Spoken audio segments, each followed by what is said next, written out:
नमस्कार दोस्तों, स्वागत है आपका अनुपम आईएएस एकेडमी पर। प्रारंभिक परीक्षा की इस सीरीज में आज हम पंचायती राज व्यवस्था को देखेंगे। जो आपकी पंचायती राज व्यवस्था है, यह भी प्रारंभिक परीक्षा के लिए बहुत ज्यादा इंपॉर्टेंट है और यहाँ से भी अक्सर प्रश्न पूछे जाते हैं। तो आज हम जो पंचायती राज व्यवस्था है, इसका जो बैकग्राउंड है, कैसे यह डेवलप हुआ, इसका इतिहास क्या है, इस सब को समझने का प्रयास करेंगे।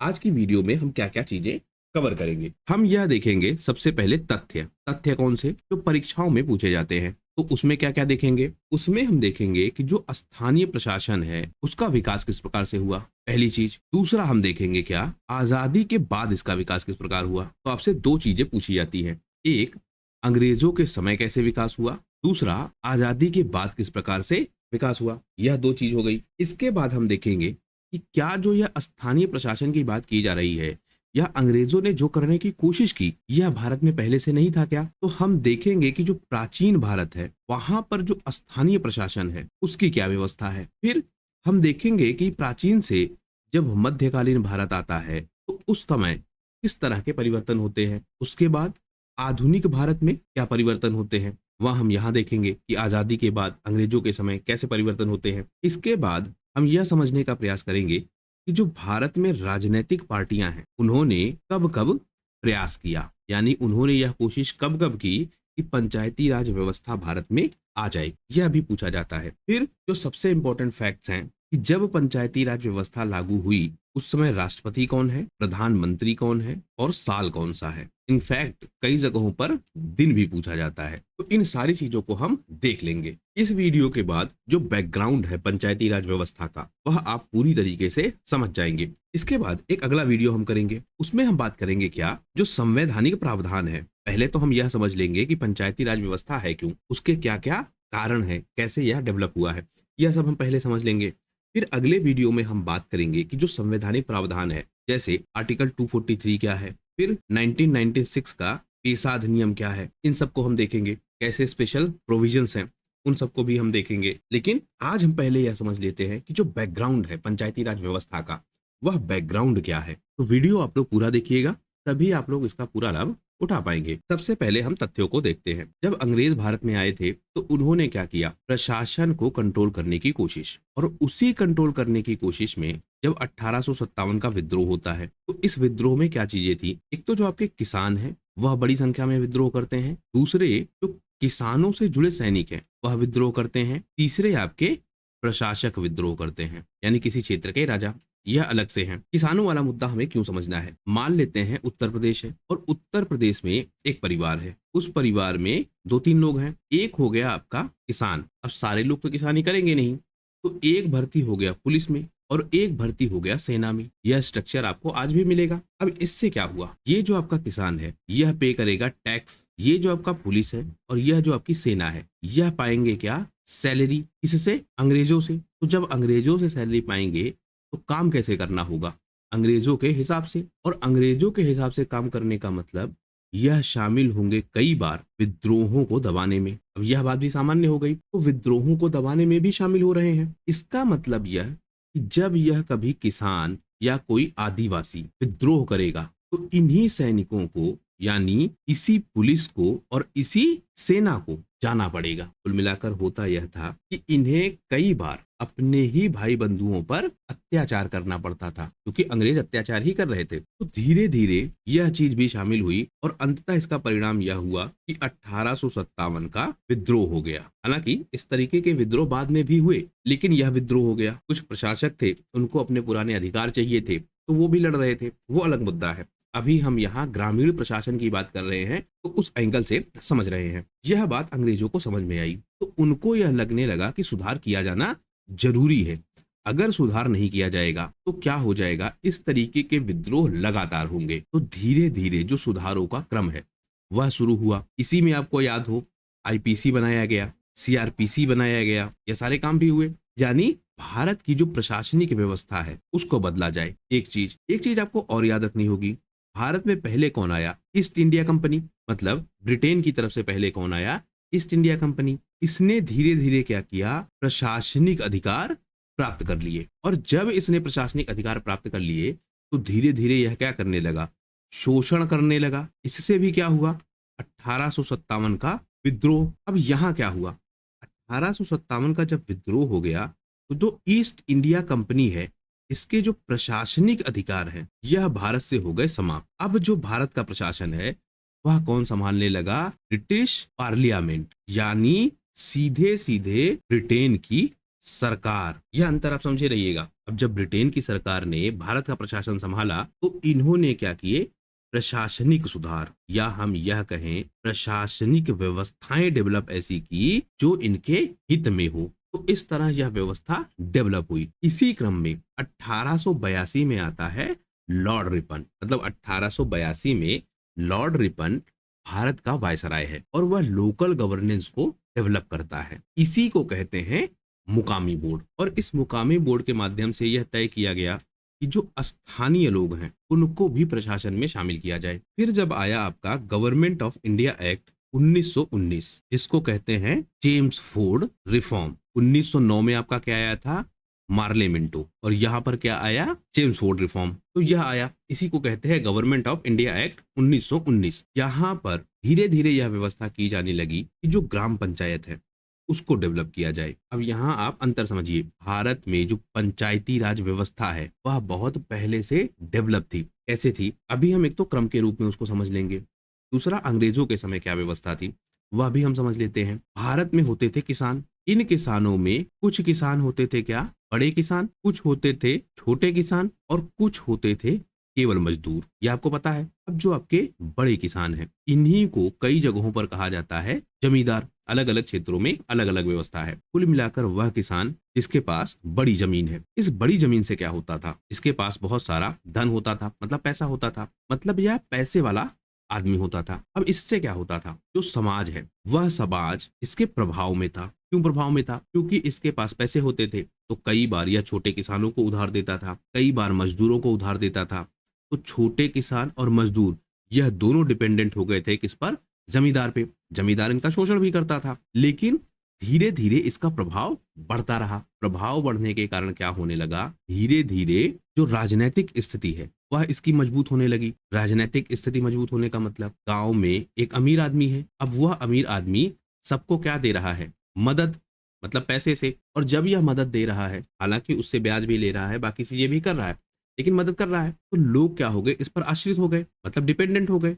और जब डिपेंडेंट हो गए तो अपनी जो समस्या है, कई बार पारिवारिक, कई बार राजनीतिक, मतलब जैसे खेतों का विवाद हो गया कोई, तो चले गए। और जब चले गए तो धीरे धीरे प्रभाव इनका बढ़ता रहा। प्रभाव बढ़ने का एक कारण और है प्राचीन काल। प्राचीन काल से कैसे, जो यह बड़े किसान होते थे यह दरअसल होते कौन थे, एक तो इनके पास भूमि खूब सारी होती थी, पहला कारण, यानी प्राचीन काल में किसी के पास बहुत ज्यादा भूमि है। दूसरा, पशु संसाधन, यह इनके पास खूब होते थे। फिर धीरे धीरे जब राजशाही डेवलप हुई, यानी राजा बनने लगे, तो उन्होंने क्या किया, जो क्षेत्रीय प्रशासन है वहां पर अपने क्या नियुक्त किए, प्रशासक। और इन प्रशासकों के पास क्या होती थी, जमीन। और धीरे धीरे यह प्रशासक क्या बन गए, बड़े जमीनों के मालिक, यानी इनको प्रशासनिक अधिकार मिला हुआ है, प्लस इनके पास बड़ी जमीन है।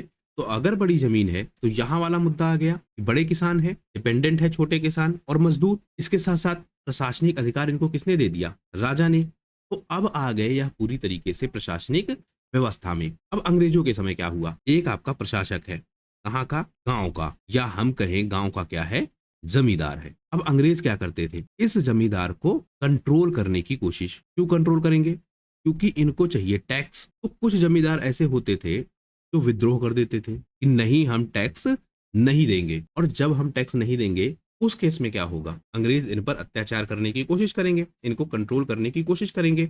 इसी क्रम में जो आपके पुलिस के लोग हैं और सेना के लोग हैं इनको शामिल किया जाता था। और कई बार यह क्या होते थे, इन्हीं किसान परिवारों से कनेक्टेड। इन्हीं किसान परिवारों से कनेक्टेड मतलब इन्हीं छोटे किसानों से और इन्हीं मजदूर परिवारों से कनेक्टेड। इसका मतलब यह लोग जिस पे आश्रित हैं उसी के खिलाफ कई बार क्या करना है, विद्रोह करना है या उसके विद्रोह को दबाना है। दूसरा, जो आपके यह जमींदार हैं, क्योंकि यह लोग क्या थे, पावरफुल। और पावरफुल होने का मतलब ना केवल पैसे से बल्कि बाहुबल से भी। और बाहुबल से होने का मतलब इनके पास अपने आदमी होते थे, अपने लठैत होते थे। तो जो अंग्रेज है इनको कंट्रोल करना काफी मुश्किल हो गया। लेकिन जब 1857 का विद्रोह हुआ, उस विद्रोह ने यह बात स्पष्ट कर दी कि इन्हें भी प्रशासन में शामिल करना होगा। अगर इनको प्रशासन में शामिल नहीं किया गया तो ऐसे विद्रोह लगातार होते रहेंगे। इन्होंने पुरानी व्यवस्था को भी समझा कि कैसे यह लोग पहले से ही चले आ रहे हैं, कैसे यह लोग राजा के खिलाफ विद्रोह नहीं करते थे। तो इन्होंने क्या समझा, भारतीय व्यवस्था को समझा कि जो प्राचीन काल है वहां पर जो राजा है वह इनको प्रशासनिक अधिकार दे रहा था, और हमने क्या कोशिश की है, केवल टैक्स वसूलने की कोशिश। तो हमको क्या करना चाहिए, इनको भी प्रशासन में शामिल करना चाहिए। और जब हम इनको प्रशासन में शामिल करेंगे तो जो यह विद्रोह होने की संभावना है, यह विद्रोह होने की संभावना क्या हो जाएगी, कम हो जाएगी। तो इस तरीके से जब गवर्नमेंट ऑफ इंडिया एक्ट आया 1919, वहां पर भी ग्राम पंचायत की बात की गई, और 1935 का एक्ट आया उसमें भी इस बात को जारी रखा गया कि पंचायतों का डेवलपमेंट हो। यानी जो ग्रामीण लोग हैं या शहरों के लोग हैं, अब यही व्यवस्था शहरों में भी लागू होगी। मतलब कॉन्सेप्ट यही होगा, वहां भी व्यापारी होंगे, उनका भी शोषण किया जाएगा, उनसे भी टैक्स लिया जाएगा, धीरे धीरे उनमें भी विद्रोह होगा, धीरे धीरे उनको भी प्रशासन में शामिल किया जाएगा।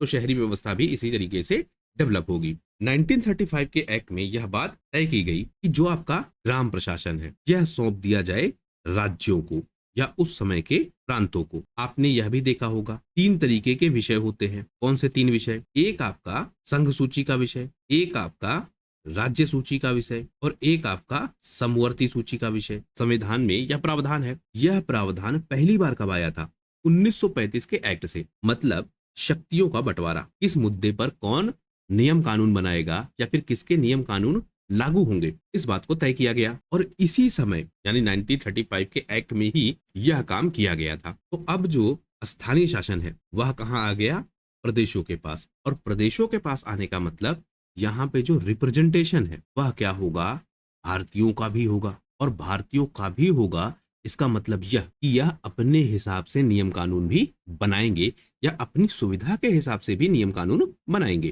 तो यह व्यवस्था डेवलप हो गई। जब संविधान लागू हुआ तो इसको रखा गया अनुच्छेद 40 में। और अनुच्छेद 40 में रखने का मतलब जो आपका डीपीएसपी है यानी नीति निर्देशक सिद्धांत है, उनमें रखा गया। अब इससे क्या हुआ, जो पंचायती राज व्यवस्था है यह राज्यों पर बाध्यकारी नहीं थी। डीपीएसपी का यही मतलब हो गया कि ऐसा हमको करना है, पर बाउंडेशन नहीं है।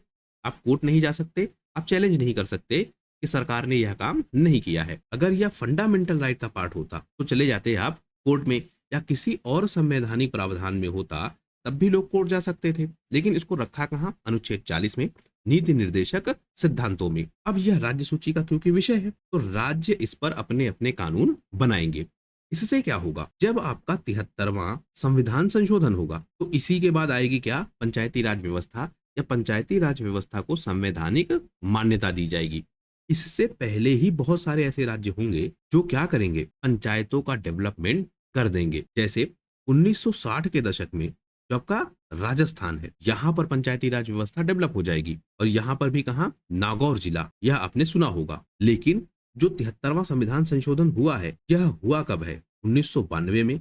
लागू कब हुआ, 1993 में। यानी इससे पहले ही जो पंचायती राज व्यवस्था है वह एक स्ट्रक्चर के रूप में राज्यों द्वारा स्थापित किया जाना शुरू किया जा चुका है। और इसकी शुरुआत किसने की है, राजस्थान ने। स्वतंत्रता के बाद अगर हम देखें कि यह क्रम कैसे चला, ये जो पंचायती राज व्यवस्था है इसको संवैधानिक अधिकार या फिर संवैधानिक मान्यता दी जानी चाहिए। जब देश आजाद हुआ उस समय चल रहा था सामुदायिक विकास कार्यक्रम। मतलब समुदायों का विकास करने के लिए, लोगों का विकास करने के लिए एक कार्यक्रम चल रहा था। इस कार्यक्रम में क्या हुआ, यह तय करने की कोशिश की गई कि अगर किसी समुदाय का विकास करना है तो वहां की जो आम जनता है उसको शामिल करना होगा। और यह कार्यक्रम चला कब, 2 अक्टूबर 1952 को। तो अगर जनता को शामिल करना है तो हमको एक व्यवस्था बनानी पड़ेगी, और इसी व्यवस्था को कहा गया त्रिस्तरीय पंचायती राज व्यवस्था। यानी लोगों को हमें एक क्रम में शामिल करना पड़ेगा, एक हमको हायरार्की बनानी पड़ेगी जिससे जो विकास के कार्यक्रम है वह ठीक से चल सके। और इससे शुरुआत हुई किसकी, पंचायती राज व्यवस्था की कानूनी मान्यताओं के साथ। फिर आया आपका राष्ट्रीय सेवा विकास कार्यक्रम।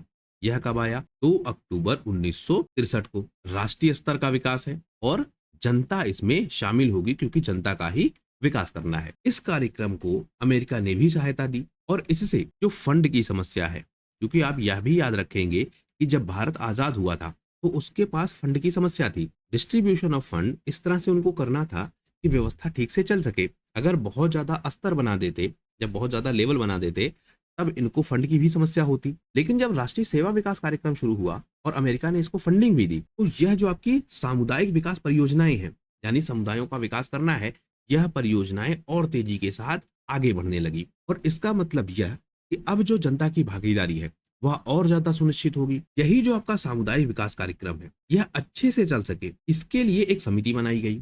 समिति का नाम क्या है? बलवंत राय मेहता समिति। इस समिति से यह कहा गया कि आप जरा चेक करिए कि जो हम यह कार्यक्रम चला रहे हैं यह कितना इफेक्टिव है और इसको हम और बेहतर कैसे कर सकते हैं। तो इनसे सलाह मांगी गई। अब इसी कमेटी ने सबसे पहली बार पंचायती राज व्यवस्था को एक सिस्टम के रूप में डेवलप करने का सुझाव दिया। फिर 1989 में एक समिति आई, पीके थुंगन समिति। इसने क्या कहा कि जो पंचायती राज व्यवस्था है इसको क्या दिया जाए? संवैधानिक दर्जा, यानी जो स्थानीय शासन है इसको संवैधानिक दर्जा दिया जाए, तभी इनकी सुरक्षा भी हो सकती है और तभी इनको बेहतर तरीके से लागू करवाया जा सकता है। इसी के तहत 73वां संविधान संशोधन हुआ और पंचायती राज व्यवस्था लागू हुई। संशोधन हुआ कब? 1992 में। हालांकि इसकी बात 1989 से चलने लगी, लेकिन 1992 में यह संशोधन हुआ, 1993 में यह लागू हुआ और 73वां और 74वां दो संशोधन हुए। एक संशोधन हुआ ग्रामीण प्रशासन के लिए, दूसरा संशोधन हुआ शहरी प्रशासन के लिए और 1993 में इसको लागू कर दिया गया। इस तरह से 73वें संविधान संशोधन द्वारा पंचायती राज व्यवस्था का विकास हुआ और 74वें संविधान संशोधन के द्वारा जो शहरी प्रशासन है, स्थानीय शहरी प्रशासन, उसका विकास हुआ। यह क्रम आगे चलने लगा। अब हम देखें कि जो यह सारी व्यवस्था बनी, अंग्रेजों ने जिस तरह से डेवलप करने की कोशिश की, रिपन को जो इतना क्रेडिट दिया जाता है कि उसने भारत में पंचायती राज व्यवस्था को डेवलप कर दिया, इसकी सच्चाई क्या है? एक तो आप क्रम के रूप में समझ चुके होंगे कि भारत में प्राचीन काल से ही पंचायती राज व्यवस्था है, लेकिन कितना अधिकार था पंचायतों को और उसमें किस तरह के परिवर्तन हुए वह हम समझते हैं। जैसे हम देखते हैं वैदिक काल को, तो वैदिक काल में हमको मिलती है संस्था सभा और समिति। सभा और समिति क्या थी? स्थानीय लोगों की संस्था, यानी इसमें स्थानीय लोग शामिल थे और इसी संस्था की सिफारिश पर या इसके ही सुझाव पर जो आपका राजा होता था या फिर जो आपका प्रतिनिधि होता था वह लेता था डिसीजन। इसी कारण सभा और समिति को जो आपके प्रजापति हैं, प्रजापति का मतलब प्रजा का पालन पोषण करने वाला, मतलब राजा, उनकी दो पुत्रियां कहा गया है। तो वैदिक काल में ही यह व्यवस्था है। फिर हम देखते हैं मौर्य काल को। मौर्य काल ने क्या किया, अभी यहां समझिए वैदिक काल में और मौर्य काल में अंतर क्या है। वैदिक काल में इनकी अलग व्यवस्था है, क्योंकि जो क्षेत्र हैं वह यूनाइटेड नहीं है, अलग अलग हैं, तो सबकी अपनी अपनी व्यवस्था है। इस तरह से चल रहा है। जब हम बात करते हैं मौर्य काल की, तो यहाँ पर क्या है, जो राज्य है, अब यह हस्तक्षेप करेगा कहाँ पर? गांवों में। मतलब गांव में इस तरह की व्यवस्था पहले से है, लेकिन अब राज्य इसमें हस्तक्षेप करेगा। हस्तक्षेप करने का मतलब राज्य एक तो इनसे कर लेगा और जब कर लेगा तो इनको क्या देगा? सुविधा भी देगा। अब इससे दो काम हुए। मौर्य काल में एक तो टैक्स पहुंचा किसके पास? राजा के पास, तो राजा मजबूत हुआ। लेकिन राजा का जो यह टैक्स है, मतलब राजा के पास जो यह टैक्स पहुंचा, उसने इन्वेस्टमेंट भी किया, मतलब सड़कें बनवाई, जैसे नहरें बनवाई, जैसे कुएं खुदवाए, तो यह सब कुछ भी विकसित हुआ, यानी एक साइकिल चला और ग्रामीण प्रशासन जुड़ गया शहरी प्रशासन से। फिर आता है सातवाहन और गुप्त काल। हम मेजर चेंज को देख रहे हैं कि कब बड़े बदलाव हुए। सातवाहन और गुप्त काल में क्या होता है? गांवों को अब अनुदान दिया जाता है, खूब पैसा दिया जाता है गांवों को। इससे क्या हुआ? गांव का जो विकास है वह तेजी से हुआ। दूसरा, जो कनेक्शन डेवलप हुआ गांवों का शहरों से, क्योंकि आप याद रखेंगे राजा कहाँ होता था? शहरी क्षेत्र में अक्सर। और शहरी क्षेत्र का मतलब बाजार होगा, बाजार के आसपास क्या होंगे? व्यापारी होंगे, इनकी बस्तियां होंगी, यानी कुल मिलाकर जो गैर किसान है वह बड़ी मात्रा में होंगे। किसान आएंगे, अपने उत्पादों को बेचेंगे, लेकिन जो गैर किसान वाली एक्टिविटीज हैं वह ज्यादा होंगी। यहाँ क्या होंगे? सैनिक होंगे, यहाँ क्या होंगे? सेवक होंगे, श्रमिक होंगे, दरबार के लोग होंगे, प्रशासन के लोग होंगे, यानी एक तरीके से शहरी व्यवस्था होगी। लेकिन जब खूब सारा पैसा दिया जाने लगा गांव को, उनका विकास किया जाने लगा, तो गांव और शहर आपस में कनेक्ट हो गए। यह कब हुआ? सातवाहन और गुप्त काल में। फिर आता है चोल काल। इसको कहा जाता है स्वर्ण काल। किसका? स्थानीय स्वशासन का। इसने खूब अधिकार दिए, इसको स्थानीय संस्थाओं को। अभी तक क्या हो रहा था? राजा क्या कर रहा था? डिसीजन ले रहा था, लेकिन अब डिसीजन मेकिंग में भी जो आपकी ग्रामीण समितियां हैं या गांव की समितियां हैं या गांवों के लोगों का जो ग्रुप है, इनको शामिल किया जाने लगा। इससे क्या हुआ? हमको कई तरह के गांव दिखने लगे। जैसे एक हो गया आपका उर। उर किसको कहेंगे? साधारण गांवों को, मतलब जहां पर आम किसान रहते हैं उनको कहेंगे उर। इनके लिए अलग व्यवस्था बनाई गई। फिर आपके हो गए ब्रह्मादे या फिर अग्रसर या फिर अग्रहार गांव, मतलब जहां ब्राह्मण बड़ी मात्रा में रहते हैं। यह शामिल हुए कहां पर? प्रशासन में, मतलब इनको प्रशासन में अधिकार दिया गया। कुछ जगहों पर ऐसे गांवों को क्या कहते हैं? मंगलन। इन गांवों से क्या व्यवस्था है? यहाँ से एक तो टैक्स नहीं वसूला जाएगा, दूसरे इनको प्रशासन में शामिल किया जाएगा, इनसे सलाह मशविरा लिया जाएगा, जब भी कोई आयोजन होगा इनको बुलाया जाएगा। तो यह सब कुछ व्यवस्था डेवलप होने लगी। तो उर कौन से हो गए? साधारण गांव। ब्रह्मादेव या फिर अग्रहार कौन हो गए? ब्राह्मणों के गांव। फिर हमको एक व्यवस्था मिलती है नगरम की। नगरम क्या है? जहां पर व्यापारी निवास करते हैं, इनके लिए अलग से व्यवस्था बनी। फिर मणिग्रामम और वनजियर, यह क्या हुई? संस्था डेवलप हुई। इसकी? व्यापारियों की। नगरम में कौन रह रहे हैं? व्यापारी। व्यापारियों के लिए संस्था डेवलप हुई। मणिग्रामम और वंजियर की, यह व्यापारियों की अपनी संस्था थी, मतलब व्यापारियों ने मिलकर अपना ग्रुप बनाया और चोल काल ने उसको मान्यता भी दी। अब इससे क्या हो गया? जो व्यापारियों की आवाज है, उनकी जो जरूरतें हैं, वह जरूरतें सीधे सीधे और वैधानिक तरीकों से राजा तक पहुंचने लगी, मतलब एक व्यवस्था पूरी डेवलप है। इसके बाद मिलने लगे देवदान। राजा भी क्या करने लगा? गांव बसाने लगा। बहुत सारी भूमि राजा अपनी दान देता था। वहां पर मंदिर बसते थे, मंदिर बसते थे तो उसके पुजारी बसते थे, पुजारी बसते थे तो आसपास के लोग आते थे। धीरे धीरे ऐसे गांव भी बसने लगे। इनको क्या कहेंगे? देवदान। अब यहाँ पर बनेगी प्रशासनिक व्यवस्था। अब जब प्रशासनिक व्यवस्था बनेगी तो इसकी बनेगी समिति। तो चोल काल ने क्या तय किया? इनके लिए योग्यता तय करनी चाहिए। योग्यता मतलब कोई भी व्यक्ति इस समिति का सदस्य नहीं बन सकता है, बल्कि इसके लिए क्या किया इन्होंने? क्राइटेरिया सेट कर दिया। इसीलिए जो चोल काल है इसको कहते हैं स्थानीय सुशासन के जन्म का काल। जो इनके सदस्य हैं इनके लिए योग्यता है। क्या क्या योग्यता है? एक तो इनकी जो एज है वह कितनी होनी चाहिए? 35 से 70 के बीच में। पहली चीज, इनके पास जमीन होनी चाहिए अपनी, मतलब 1/4 वेली या फिर 1.5 एकड़, यह इनके पास होनी चाहिए भूमि, मतलब भूमिहार हो, इनके पास भूमि हो। इसके बाद नियमित रूप से यह करदाता रहे हो, मतलब टैक्स यह जमा करते रहे हो प्रशासन को, मतलब प्रशासक के विद्रोही ना हो। नियमित करदाता का मतलब यही हो गया कि अगर कोई व्यक्ति लगातार कर दे रहा है तो इसका मतलब यह कि वह राजा की सत्ता को स्वीकार कर रहा है, राजा के प्रति समर्पित है। अगर वह टैक्स नहीं देता है, इसका मतलब यह कि वह विद्रोह करने की स्थिति में है या फिर वह कभी भी विद्रोह कर सकता है। तो यह शर्त भी जुड़ी। इसके अलावा एक चीज हमको और दिखती है जो उस समय की व्यवस्थाओं में था, कि जो आपके अछूत है उनके संपर्क में ना रहा हो। तो यह क्या हुआ? योग्यता तय हो गई चोल काल के दौरान, और स्थानीय प्रशासन यहाँ वैधानिक रूप से आगे बढ़ने लगा। फिर आता है आपका मध्यकाल। इस समय जो स्थानीय स्वशासन है इसमें घटौती होगी। घटौती कैसे होगी? क्योंकि जो कंट्रोल है वह कंट्रोल बढ़ाया जाएगा, टैक्स ज्यादा लिया जाएगा, और इसमें जैसे आपका जो मुगल काल है वहां पर जो मनसबदारी वाली व्यवस्था है, उस व्यवस्था में क्या होने लगा? मनसब दिए जाने लगे। और मनसब मिलते किसको थे? प्रशासक को। और प्रशासक क्या करते थे? मनसब का मतलब उनको एक जमीन का बड़ा हिस्सा मिल गया, उससे होने वाली जो टैक्स की इनकम है उसमें एक बड़ा हिस्सा अब उनका है। यह व्यवस्था है मोटा मोटा मनसबदारी। तो जो यह प्रशासक है यह खुद से खेती तो करता नहीं था, मतलब यह खेती किसी से करवाता था, और करवाने का मतलब लेयर बनेगी, और लेयर बनने का मतलब टैक्स में बंटवारा भी होगा, मतलब जितने लेयर में लोग होंगे उतने लेयर में टैक्सों का बंटवारा होगा। और टैक्स का बंटवारा होने का मतलब जो किसान है उसका अंततः होगा शोषण, क्योंकि उससे ज्यादा से ज्यादा टैक्स लेने की कोशिश की जाएगी, क्योंकि सबका हिस्सा है, राजा का भी हिस्सा है, मनसबदार का भी हिस्सा है, जिसको उसने भूमि दी है खेती करने के लिए उसका भी हिस्सा है। तो कई लेयर है, और भर कौन रहा है? किसान भर रहा है। तो जो मध्यकालीन भारत है वहां पर क्या हुआ? जो स्थानीय स्वशासन है वह धीरे धीरे कमजोर होने लगा, और जो प्रशासनिक व्यवस्था के लोग हैं यह चले जाने लगे कहाँ?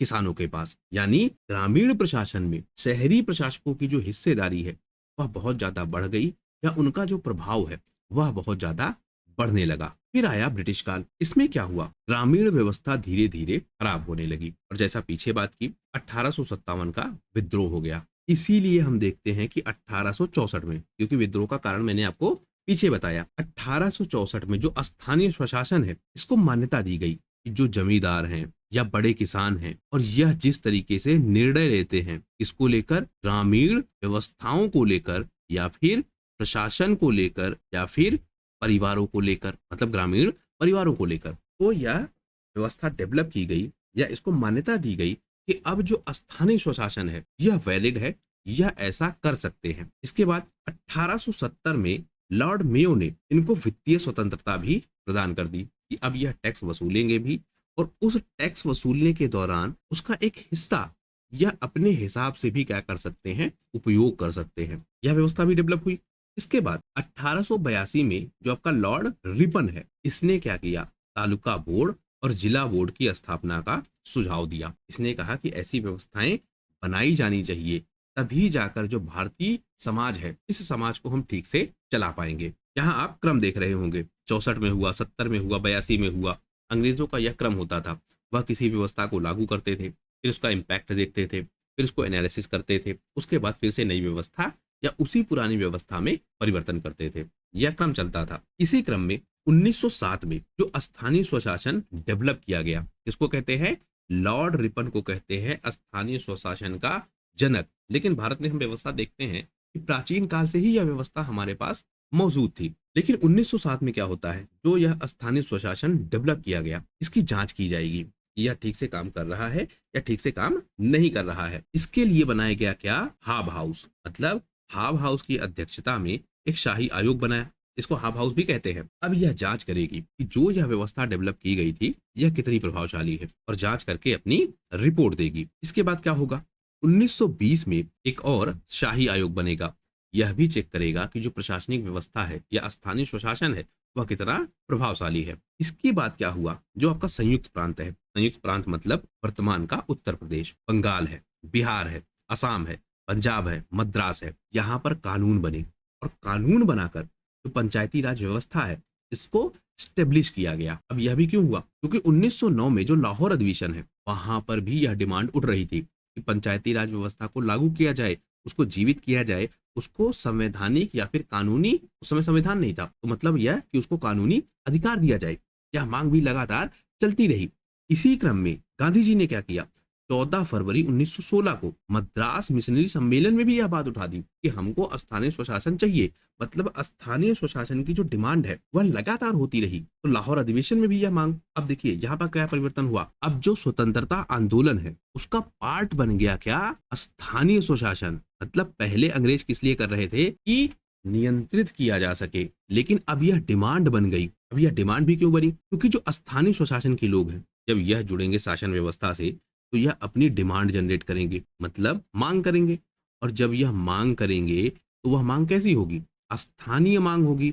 स्थानीय मांग का मतलब लोगों की जरूरतों के हिसाब से, यानी स्थानीय लोगों की जरूरतें पूरी होंगी। तो स्थानीय स्वशासन की डिमांड अब बन गया क्या, स्वतंत्रता आंदोलन का पार्ट। लाहौर अधिवेशन में भी बात की, गांधी जी ने भी इसकी बात की। फिर 1926 में अखिल भारतीय स्थानीय स्वशासन संस्थान की स्थापना की गई। मतलब लगातार डिमांड चलती रही, शाही आयोग आया और 1926 में यह व्यवस्था डेवलप कर दी गई। 1935 का जब अधिनियम आया तो वहां पर भी हमने देखा कि इसको राज्य सूची का विषय बना दिया गया। और जो आपके मेटकाफ है इन्होंने एक उपाधि भी दी कि जो आपकी पंचायती राज व्यवस्था है या जो आपकी पंचायत है यह क्या है, लिटिल रिपब्लिक। तो इस तरह से भारत में पंचायती राज व्यवस्था का विकास हुआ। अब हम यह देखें कि जब देश आजाद हो गया तो जो 73वां संविधान संशोधन था या फिर जो 74वां संविधान संशोधन था, यहाँ हम ज्यादा फोकस अभी 73वें पे कर रहे हैं क्योंकि यह पंचायती राज व्यवस्था से कनेक्टेड है। तो जब यह संशोधन हुआ तो इसके पीछे जो विकास क्रम है वह क्या है, हमने देखा पीछे सामुदायिक विकास कार्यक्रम, अमेरिका द्वारा उसको किस तरीके से फंड दिया जा रहा है। कोशिश भी की जा रही है कि अब जो सरकारें हैं वह अनुच्छेद 40 से इसको निकालकर कोई और संवैधानिक अधिकार दे, यानी डीपीएसपी से निकालकर इसको कहीं और रखे जिससे इसको आसानी के साथ लागू करवाया जा सके। तो क्या हुआ, जो आपकी राजीव गांधी सरकार थी इसने पहली कोशिश की। इसने 15 मई 1989 को 64वां संविधान विधेयक लोकसभा में पेश किया। लेकिन यहाँ समस्या थी। समस्या क्या थी कि जो आपका ग्रामीण प्रशासन है या फिर पंचायत है इसके लिए नियम कानून कौन बनाएगा। 35 वाले एक्ट में क्या प्रोविजन था कि यह राज्य सूची का विषय बन गया था, लेकिन यहाँ पर क्या प्रोविजन हो रहा था कि इसको बनाया जाए संघ सूची का विषय। और संघ सूची का विषय बनाए जाने का मतलब जो आपकी केंद्र की सरकार है उसी के पास चली जाएगी पूरी शक्ति। इसी कारण से हम देखते हैं कि यह राज्यसभा में पास नहीं हो पाया। फिर 1990 में जो विश्वनाथ प्रताप सिंह की सरकार है उन्होंने भी यह कोशिश की और उनकी कोशिश का परिणाम यह हुआ कि लोकसभा में यह पास हो गया, लेकिन इनकी सरकार गिर गई। और जो संविधान का प्रोविजन है वह क्या है कि अगर लोकसभा का कोई बिल राज्यसभा से पास नहीं हुआ है और उससे पहले लोकसभा विघटित हो जाती है तो वह बिल क्या हो जाएगा, कोलैप्स हो जाएगा। यह व्यवस्था है, कोलैप्स मतलब समाप्त हो जाएगा। तो इनकी सरकार भी गिर गई और यह राज्यसभा से पास नहीं हो पाया। फिर आता है 1991 का समय। सरकार है इस समय नरसिम्हा राव की सरकार। इसी के समय जो आपका पंचायती राज विधेयक है यह 22 दिसंबर 1992 को लोकसभा में पास हो गया। अगले ही दिन 23 दिसंबर 1992 को राज्यसभा में पास हो गया। फिर इसको भेजा गया राज्यों के पास, 17 विधानसभाओं ने भी इसको पास कर दिया और यह बन गया क्या, संवैधानिक व्यवस्था के तहत डेवलप पंचायती राज संस्थान।